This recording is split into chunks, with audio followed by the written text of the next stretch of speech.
Hey guys, welcome back to my channel.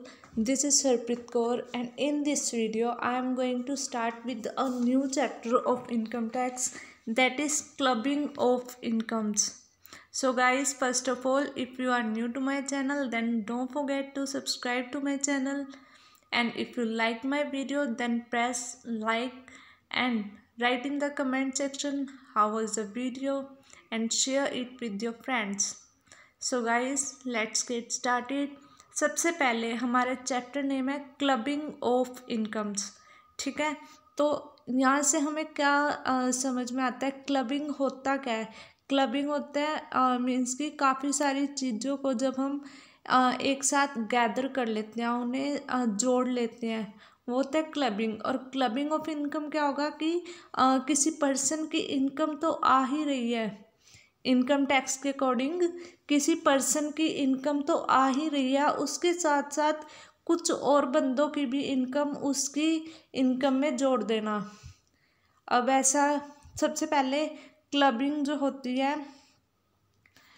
उसके अंदर क्या होता है, income of other persons included in assessee income. Assessee कौन होता है, जिसे टैक्स पे करना है, तो कुछ बंदों की इनकम असेसी की इनकम में ज्वाइन कर देना। ऐसा किस केस में होता है, ऐसा उस केस में होता है अगर असेसी अपने कुछ इनकम को किसी और को ट्रांसफ़र कर देता है। ठीक है, लाइक गिफ्ट अब हमने सुना तो है, जब हम स्टार्टिंग के चैप्टर्स करते हैं तो उसी में हमें ये बात बोली जाती है कि गिफ्ट्स की जो इनकम होती है वो एग्जम्प्टेड होती है, गिफ्ट के ऊपर कोई इनकम टैक्स नहीं लगता। क्यों नहीं लगता, क्योंकि जो गिफ्ट देता है ना उसकी इनकम में वो जो है गिफ्ट की इनकम वो क्लब हो जाती है। इस वजह से जिस पर्सन के पास गिफ्ट जाता है उसे वहाँ पर इनकम टैक्स पे नहीं करना पड़ता उस गिफ्ट के ऊपर। ठीक है, तो अब जो टैक्स पेयर है कोई भी बंदा, ठीक है, जिसे टैक्स पे करना है, तो उसकी इनकम किस किस केस में क्लब होगी, अगर मतलब कि उसकी इनकम में किस किस बंदे की इनकम जो है क्लब होगी। सबसे फर्स्ट उसका स्पाउस होता है जो उसका पार्टनर होगा। अगर हस्बैंड कोई मेल है तो उसकी वाइफ, अगर कोई फीमेल है तो उसका हस्बैंड। तो फर्स्ट होगा spouse. Second daughter in law, उसके जो सन की वाइफ होगी उसकी इनकम भी उसकी जो है इनकम में क्लब हो सकती है। कुछ केसेस हैं वो हम पढ़ेंगे। उसके बाद माइनर की, उसके बाद थर्ड पर्सन, कोई भी अदर पर्सन हो उसकी इनकम भी हम इंक्लूड कर सकते हैं। उसके लिए कुछ स्पेसिफिक केसेस होते हैं वो हम पढ़ेंगे। तो सबसे पहले हमारे पास इनकम जो है क्लबिंग का कॉन्सेप्ट आया क्यों है वो देखते हैं। असेसी क्या करता है, an assessee shift his income to other so that he may keep his tax liability minimum. ठीक है, तो यहाँ पर क्या बोला उन्होंने कि असेसी कई बार क्या करता है, अपनी इनकम को ना, जितनी भी उसकी इनकम है वो अपने रिलेटिव्स को दे देता है। क्यों देता है, क्योंकि अगर वो उसके पास रहेगी तो बहुत ज़्यादा टैक्स लगेगा, तो वो उस टैक्स से बचने के लिए अपनी इनकम दूसरों को दे देता है ताकि उसके ऊपर जो है कम टैक्स लगे। बट फिर भी लग जाता है, क्यों, क्योंकि अब उसकी जो इनकम है वो क्लब हो जाती है। जितनी इनकम वो दूसरों को देगा वो उसी की इनकम में क्लब हो जाएगी। ठीक है, तो क्लबिंग जो है वो हमारे सेक्शन नंबर 61 to 65 में के अंदर एक्सप्लेन की हुई है। तो हम हर एक सेक्शन को अब यहाँ पे पढ़ेंगे। तो स्टार्ट करते हैं अपने सेक्शन नंबर 60 से। ठीक है, सॉरी यहाँ पे 60 to 65 था, तो यहाँ पर बाय मिस्टेक राइटिंग मिस्टेक होगी, यहाँ पे 61 to 65 हो गया। तो सबसे पहले अगर हम सेक्शन वाइज पढ़ेंगे तो हमें सेक्शन की भी पूरी नॉलेज हो जाएगी कि किस सेक्शन में क्या है। तो सबसे पहले हमारा सेक्शन है 60। तो सेक्शन 60 हमें क्या कहता है कि इनकम असेसी क्या करेगा, इनकम को ट्रांसफ़र कर देगा विदाउट ट्रांसफरिंग एसेट। ठीक है, वो अपनी इनकम को किसी और बंदे को ट्रांसफ़र कर देगा विदाउट ट्रांसफरिंग एसेट। ठीक है, तो इस केस में क्या होगा, मतलब कि यहाँ पर हम इसे कैसे समझ सकते हैं, ऐसे समझ सकते हैं कि एक जो है पर्सन को रेंट मिल रहा था किसी घर से, तो उसने अपना इस मतलब कि इस साल का जो रेंट है वो किसी बी पर्सन को दे दिया, लेकिन वो घर तो उसी बंदे का रहा ना, रेंट ही उसने उसे दिया लेकिन वो घर उसी का रहा, यानी कि वो जो एसेट थी वो ए पर्सन की ही रही, लेकिन जो वो रेंट था, उसकी इनकम हुई थी उस ईयर, वो उसने दूसरे बंदे को दे दी। ठीक है, तो यहाँ पर क्या होगा, ओनली इनकम क्या है इसके अंदर कि सिर्फ और सिर्फ वो इनकम ट्रांसफ़र करेगा, ओनरशिप ट्रांसफ़र नहीं करेगा। मतलब कि वो सिर्फ अगर रेंट दे रहे हैं ना उसे गिफ्ट के तौर पर कि ले तू मेरी ये इनकम रख ले, तो वो अपनी गिफ्ट इनकम ही दे रहा है, ये नहीं कि तू अब पूरा हाउस ही दे देगा वो अपना। ठीक है, तो अगर ऐसा केस होता है कि वो अपनी इनकम ट्रांसफ़र कर दे, तो यहाँ पर जो क्लबिंग होगी ना वो ट्रांसफरर की इनकम में होगी। ट्रांसफरर कौन होगा, जो ट्रांसफ़र करेगा अपनी इनकम को। ठीक है, तो सेक्शन 61 में क्या है कि जो इनकम है वो उसने ट्रांसफ़र कर दी, लेकिन एसेट है वो अपने पास ही रखी। ठीक है, तो इसका एक एग्जांपल भी ले लेते हैं कि मिस्टर ए ने ट्रांसफ़र किया interest receive on bond. Mister A को बॉन्ड के ऊपर इंटरेस्ट रिसीव हो रहा था, उसने ट्रांसफ़र कर दिया मिस्टर बी को इंटरेस्ट। तो यहाँ पर क्या हुआ, वही केस आ गया कि जो मिस्टर ए है उसने मिस्टर बी को सिर्फ और सिर्फ इंटरेस्ट दिया है, अपने बॉन्ड ही नहीं दे दिए, बॉन्ड उसके पास ही है, बॉन्ड का जो है ओनर वो मिस्टर ए ही है। तो यहाँ पर क्या हुआ, एसेट उसके पास ही है, जिस पर्सन के उसी के पास है, लेकिन जो उसके ऊपर इनकम रिसीव हो रही थी वो उसने सेकंड पर्सन को दे दी। तो यहाँ पर जो क्लबिंग होगी ना वो मिस्टर ए की इनकम में होगी, जो इंटरेस्ट उसने दिया होगा मिस्टर बी को वो उसके ऊपर मिस्टर बी टैक्स पे नहीं करेगा, मिस्टर ए टैक्स पे करेगा। ठीक है, अब आते हैं सेक्शन 61 सेक्शन के अंदर क्या है, रेवोकेबल ट्रांसफ़र ऑफ एसेट। फर्स्ट में तो क्या था कि हमने इनकम जो है वो ट्रांसफ़र कर दी थी, लेकिन एसेट नहीं ट्रांसफ़र करी थी। तो रेवोकेबल ट्रांसफ़र ऑफ एसेट, तो इसमें क्या होगा, सबसे पहले पहली बात होगी कि रेवोकेबल होता क्या है। सबसे पहले तो यही देख लेते हैं कि रेवोकेबल होता क्या है। रेवोकेबल होता है कि अगर हम कोई चीज़ किसी को देते हैं तो वो हम किसी भी टाइम वापस ले सकते हैं। लाइक हमने किसी को कुछ टाइम के लिए अपना हाउस दे दिया कि तू थोड़े टाइम के लिए रह ले, और उसके बाद हम क्या करेंगे, वापस ले लेंगे उससे। ठीक है, तो वो क्या होगा, रेवोकेबल। ठीक है, तो सबसे पहली बात क्या हुई कि रेवोकेबल ट्रांसफ़र ऑफ एसेट जो होगा ना वो विदाउट कंसिडरेशन, मतलब कि उस बंदे से हम कुछ नहीं लेंगे, फिर भी हम उसे अपनी एसेट को ट्रांसफ़र कर देंगे। ठीक है, एसेट ही ट्रांसफ़र कर दी, अब यहाँ पे हम इनकम नहीं ट्रांसफ़र कर रहे। तो यहाँ पे लिखा हुआ है here asset is transferred but it can taken back any time, ये कभी भी हम वापस ले सकते हैं। तो इस केस में क्या होगा, क्लबिंग फिर से ट्रांसफरर के हैंड में होगी, जिस पर्सन ने एसेट ट्रांसफ़र की हुई होगी उसी पर्सन के हाथ में वो इनकम हुई होगी। ठीक है, मतलब कि उसी के हैंड में वो क्लब होगी। तो एग्जाम्पल देख लेते हैं, mister A transfer his house to mister B. A ने अपना हाउस ट्रांसफ़र कर दिया मिस्टर बी को, इन विच ही अर्न 20,000 पर ईयर वो कितना रेंट अर्न कर रहा है, 20,000। तो यहाँ पर जो रेंट होगा ना 20,000 वो मिस्टर ए की इनकम में जुड़ेगा और फिर उसके ऊपर टैक्स लगेगा। मिस्टर बी की इनकम में वो ज्वाइन नहीं होगा, क्योंकि ये रेवोकेबल एसेट है, ये कभी भी मिस्टर ए वापस ले सकता है, मिस्टर बी का कोई हक नहीं है उसके ऊपर। ठीक है, तो इस केस में क्या होगा, एसेट जो है वो उसी की हो जाएगी, मतलब कि क्लबिंग जो है वो ट्रांसफरर की इनकम में ही होगी। अब देखते हैं section number 62 same to same हमारा, मतलब कि 61 जैसे ये उसकी एग्जेम्पशन है, एक्सेप्शन है। ठीक है, इसमें क्या है, इररेवोकेबल ट्रांसफ़र ऑफ एसेट। रेवोकेबल क्या था कि हम कभी भी वापस ले सकते थे उस एसेट को।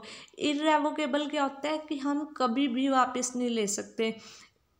मतलब कि अगर हमने एक बार एसेट दे दी ना तो बस दे ही दी, और यहाँ पे भी जो एसेट होगी वो विदाउट कंसिडरेशन होगी। अब इररेवोकेबल को समझने के लिए हम सबकी लाइफ में होती है ये इररेवोकेबल, क्योंकि अगर हम देखें तो हमारे पेरेंट्स की जितनी भी प्रॉपर्टी होती है उसके ऊपर डायरेक्टली उनके जो है बच्चों का हक होता है। इस बात से तो सभी एग्री करेंगे कि जो पेरेंट्स की प्रॉपर्टी है ना उसके ऊपर उनके वो सारी प्रॉपर्टी उनके बच्चों में डिवाइड हो जाएगी। लेकिन पेरेंट्स उन बच्चों से जब वो अपनी प्रॉपर्टी अपने बच्चों को देते हैं तो वो ये नहीं बोलते कि हमारी प्रॉपर्टी कोई भी अमाउंट, मान लो 2 लाख की प्रॉपर्टी पड़ी हुई है और तुम मुझे पहले 2 लाख पे करो उसके बाद मैं तुम्हें ये प्रॉपर्टी दूंगा। नहीं, वो ऐसे ही मतलब कि उस प्रॉपर्टी के ओनर हम ही माने जाते हैं जो हमारे पेरेंट्स की प्रॉपर्टी होती है। ठीक है, तो इस केस में क्या होता है कि जब कोई भी पर्सन अपनी पेरेंट का ही एग्जांपल ले लो, पेरेंट अपनी प्रॉपर्टी अपने चाइल्ड को दे देता है ना, तो उस केस में अब जब चाइल्ड के पास वो प्रॉपर्टी आ गई तो जो चाइल्ड है वही उसकी इनकम के ऊपर टैक्स पे करता है, चाहे ये विदाउट कंसिडरेशन है, लेकिन इसके ऊपर टैक्स कौन पे करेगा? चाइल्ड ही पे करेगा, क्योंकि ये वसीयत के अकॉर्डिंग होती है।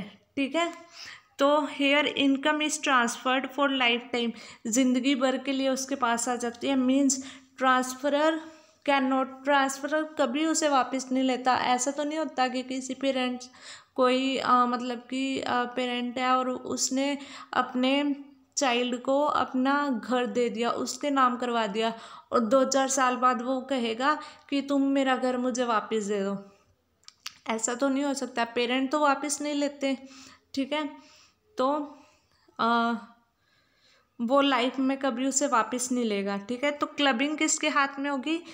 ट्रांसफरी के हैंड में, जिसके नाम पर वो प्रॉपर्टी हुई है उसी के हैंड में होगी यहाँ पे क्लबिंग। उसके बाद आते हैं सेक्शन 64। 63 इसके अंडर एक्सप्लेन नहीं है, 64 के अंडर कुछ हमारे पार्ट्स हैं। ठीक है, तो आज हम सेक्शन 64 के कुछ पार्ट्स ही डिस्कस करेंगे यहाँ पे। तो सबसे पहले सेक्शन 64 का 1 का सेकंड पार्ट, इसमें क्या है? Remuneration earned by spouse from a concern in which assessee has a substantial interest. सबसे पहले सब्सटेंशियल इंटरेस्ट क्या होता है? कोई भी पर्सन है, अगर वो कंपनी, उसके पास किसी कंपनी के शेयर्स 20% से ज़्यादा है।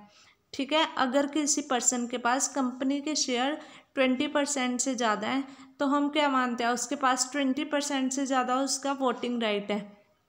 तो सब्सटेंशियल इंटरेस्ट हुआ कि उसके पास वोटिंग राइट है 20% से ज़्यादा। और क्या हुआ? कई बार क्या होता है कि किसी पर्सन के पास सब्सटेंशियल इंटरेस्ट है 20% से ज़्यादा कंपनी में, तो वो क्या करता है कि अपना जो पार्टनर है ना उसे भी वहीं उसी कंपनी में जॉब लगवा देता है। तो वो पार्टनर क्या करता है? वहाँ से रेम्यूनरेशन अर्न करता है, वहाँ से उसे रेम्यूनरेशन ही मिलती है।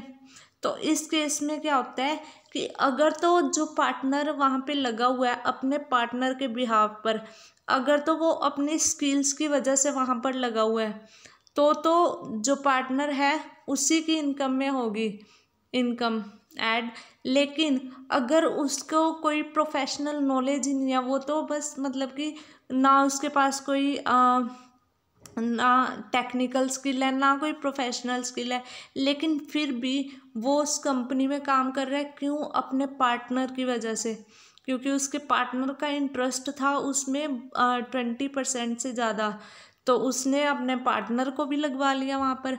तो उस केस में क्या होगा कि वो जो रेम्यूनरेशन उस अनस्किल्ड पार्टनर के द्वारा अर्न की जाएगी ना, वो जिस पार्टनर का सब्सटेंशियल इंटरेस्ट था फर्स्ट पार्टनर था जो पहले काम करता था, उसी की इनकम में क्लब हो जाएगी, यानी कि जिसने उसे वहाँ पर लगवाया उसी की इनकम में क्लब हो जाएगी। यहाँ पर हम एग्जांपल ले लेते हैं कि मिस्टर ए जो था वो काम करता था कंपनी में और उसका वोटिंग राइट्स थे, तो उसकी वाइफ है बी, ठीक है, ए की वाइफ है बी। तो ए क्या करता है, अपनी वाइफ को वहीं उसी कंपनी में बी को लगवा लेता है, जबकि फर्स्ट केस ले लेते हैं कि उसके पास कोई स्किल नहीं है, ठीक है। तो क्या होगा कि वो 20,000 हर ईयर वहाँ पे अर्न कर रही है, ठीक है। इसे हम ऐसे समझते हैं कि वो 20,000 हर ईयर वहाँ पे अर्न कर रही है बी, ठीक है। तो ये बी जो बी अर्न कर रही है ना वहाँ से रेम्यूनरेशन, वो बी की इनकम में हम इंक्लूड नहीं करेंगे, वो हम क्लब करेंगे किसकी इनकम में, ए की इनकम में, क्योंकि बी के पास कोई स्किल नहीं थी फिर भी वो कंपनी में काम कर रही है, किसकी वजह से, ए की वजह से। बट अगर इसी का अपोजिट देखें हम कि बी के पास बहुत अच्छी स्किल्स है, प्रोफेशनल स्किल है, इस वजह से वो उस कंपनी में काम कर रही है, तो फिर क्लबिंग यहाँ पे नहीं होगी, फिर क्लबिंग नहीं होगी। फिर क्या होगा कि जो इनकम हमारी 20,000 की रिसीव हो रही है वो बी की सैलरी वाली पोर्शन में चली जाएगी, ठीक है। अब सेक्शन 64 के फर्स्ट का फोर्थ पार्ट, ठीक है, इसके अंदर क्या है, asset transfer to spouse without consideration, कि जो ट्रांसफ़र है वो एसेट को ट्रांसफ़र कर देता है स्पाउस को अपने, बिना किसी कंसिडरेशन के और एग्रीमेंट टू, और बिना किसी एग्रीमेंट के टू लीव अपार्ट मतलब कि उनके अंदर कोई एग्रीमेंट नहीं हुआ कि वो अलग अलग रहेंगे, वो एक साथ रह रहे हैं, फिर भी वो अपने स्पाउस को जो है अपनी एसेट ट्रांसफ़र कर देता है और कुछ पैसे भी नहीं लेता उससे। तो क्लबिंग किसके हाथ में होगी, ट्रांसफरर के हाथ में, जिसने एसेट ट्रांसफ़र की होगी, ठीक है।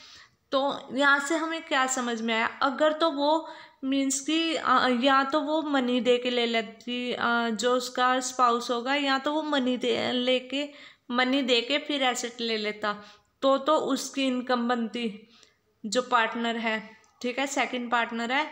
या फिर अगर वो क्या करता, उनके अंदर कोई ऐसा एग्रीमेंट हो गया होता कि वो अब से एक साथ नहीं रहेंगे, वो अलग अलग रहेंगे, फिर तो उस केस में जो स्पाउस है, ट्रांसफरर है, उसे अपने स्पाउस को कुछ देना ही पड़ता है। वो तो हमारे नॉर्मल केसेस में भी, हमने अपनी लाइफ में भी ऐसे केसेस देखे ही होंगे कि जो पार्टनर्स अलग हो जाते हैं तो उसका जो पार्टनर अर्न कर रहा होता है ना, वो अपने सेकंड पार्टनर को कुछ ना कुछ अपनी इनकम से देता है, ठीक है, बिना किसी कंसिडरेशन के। तो उस केस में तो कोई गुंजाइश ही नहीं बचती। बट अगर वो पार्टनर अलग ही नहीं हुए और ना ही वो कुछ उसे मनी दे के एसेट ले रही है, तो उसमें क्या होगा, क्लबिंग जो होगा वो ट्रांसफरर के ही हैंड्स में होगी। उसके बाद सेक्शन 64 का सिक्स्थ इसमें क्या होगा कि asset transfer to daughter in law without adequate consideration. Asset हमने क्या की, ट्रांसफ़र कर दी डॉटर इन लॉ, सन की वाइफ को ट्रांसफ़र कर दी ट्रांसफरर ने, और उससे कुछ नहीं लिया, तो इस केस में भी क्लबिंग किसके हाथ में होगी, ट्रांसफरर के हाथ में, ठीक है। और इसके बाद सेक्शन 64 फर्स्ट का 7th पार्ट, इसमें क्या होगा, ये 64 का 6th और 7th पार्ट जस्ट सेम ही है, ठीक है।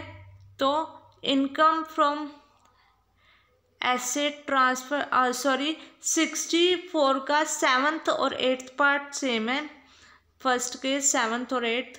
इसमें क्या है कि income from asset transfer for the benefit of spouse, इसमें हम क्या करते हैं, इनकम फर्स्ट जो हमने प्रीवियस किया था 6th वाला, इसमें हमने क्या किया था, एसेट ट्रांसफ़र कर दी थी डॉटर इन लॉ को। बट जो ये है 64 का 7th, इसमें हम क्या करें, इनकम फ्रॉम एसेट। जो फर्स्ट केस था कुछ ऐसे ही है, लेकिन उसमें हम किसी भी पर्सन को कर सकते थे। यहाँ पर हम क्या करते हैं कि इनकम जो है एसेट से वो ट्रांसफ़र कर देते हैं, किसके बेनिफिट के लिए, स्पाउस के बेनिफिट के लिए, और उससे कुछ नहीं लेते, कोई मनी नहीं लेते। ठीक है, तो यहाँ पे क्लबिंग किसके हाथ में होगी, ट्रांसफरर के हाथ में होगी। और उसके बाद नेक्स्ट केस भी जस्ट ऐसा है, इसके अंदर हम क्या करेंगे, बस डॉटर इन लॉ को ट्रांसफ़र कर देंगे। तो डॉटर इन लॉ बिना किसी एडिक्वेट कंसिडरेशन के इनकम को ही ट्रांसफ़र करेंगे। ठीक है, तो इस केस में भी जो क्लबिंग होगी वो ट्रांसफरर के हैंड में होगी। तो अब तक हमने अगर देखा, अगर हम उसकी समरी लें, तो हमने सबसे पहले क्या किया, हमने कितने सेक्शन किए, हमने सेक्शन नंबर 60 किया। उसके अंदर क्या था कि हम इनकम ट्रांसफ़र कर रहे थे, लेकिन हम एसेट को नहीं ट्रांसफ़र कर रहे थे। ठीक है, सेक्शन 61 किया। 61 के अंदर हमने क्या किया कि हमने एसेट ट्रांसफ़र कर दी विदाउट एनी कंसिडरेशन। ठीक है, और वो क्या थी, रेवोकेबल थी, यानी कि हम कभी भी वापस ले सकते थे। उसके बाद हमने किया सेक्शन 62। 62 के अंदर क्या था, वो 61 का रिवर्स था।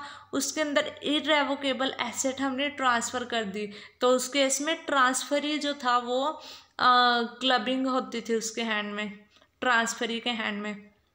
उसके बाद हमने सेक्शन 64 का फर्स्ट का सेकंड पार्ट किया। तो सेक्शन 64 के फर्स्ट के सेकंड पार्ट में हमने क्या किया कि जो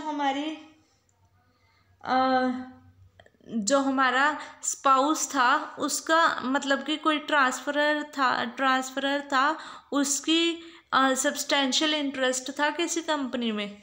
ठीक है, और उसने अपने स्पाउस को भी वहाँ कंपनी में लगवा लिया। तो जो उसका स्पाउस अर्न कर रहा था ट्रांसफरर का, अगर तो वो अपनी पर्सनल स्किल्स के बेस पर कर रहा था तो हम क्लब नहीं करेंगे इनकम। बट अगर उसके अंदर कोई स्किल्स नहीं थी, तब हम ट्रांसफरर के हैंड में क्लब करेंगे। उसके बाद सेक्शन 64 का हमने किया था फोर्थ पार्ट। उसके अंदर हमने क्या किया कि जो एसेट ट्रांसफरर क्या करता है, अपनी एसेट को ट्रांसफ़र कर देता है, किसे, अपने स्पाउस को। ठीक है, और ना तो उनके अंदर कोई एग्रीमेंट हुआ कि वो अलग रहेंगे, ना ही उससे वो कोई कंसिडरेशन लेता है। तो इस केस में क्लबिंग किसके हाथ में होती है, ट्रांसफरर के हाथ में। आफ्टर देन नेक्स्ट हमने किया सेक्शन 64 का फर्स्ट का 6th। इसके अंदर क्या किया उसने, ट्रांसफरर ने अपने जो एसेट ट्रांसफ़र कर दी डॉटर इन लॉ को बिना किसी कंसिडरेशन के। तो यहाँ पर भी ट्रांसफरर के हैंड में इनकम क्लब होगी। अब नेक्स्ट वाले दो जो थे वो इनकम के थे। तो फर्स्ट वाले में क्या था, मतलब कि 64 के फर्स्ट का 7th, इसमें हमने इनकम ट्रांसफ़र कर दी एसेट से, किसे, स्पाउस को, तो बिना किसी कंसिडरेशन के। तो यहाँ पर क्लबिंग किसके हाथ में हुई, ट्रांसफरर के हाथ में। उसके बाद लास्ट जो हमने किया सेक्शन 64 फर्स्ट का 8th, उसके अंदर भी हमने इनकम ही ट्रांसफ़र करी एसेट से, बट किसे ट्रांसफ़र करी, डॉटर इन लॉ को। ठीक है, बिना किसी कंसिडरेशन के। तो यहाँ भी जो हमारी क्लबिंग होगी वो ट्रांसफरर के हैंड में होगी। तो ये था हमारा आज का टॉपिक। बाकी जो रिमेनिंग टॉपिक है विथ प्रैक्टिकल्स, वो मैं नेक्स्ट वीडियो में एक्सप्लेन करूँगी। तो तब तक के लिए take care, have a great day ahead, bye bye.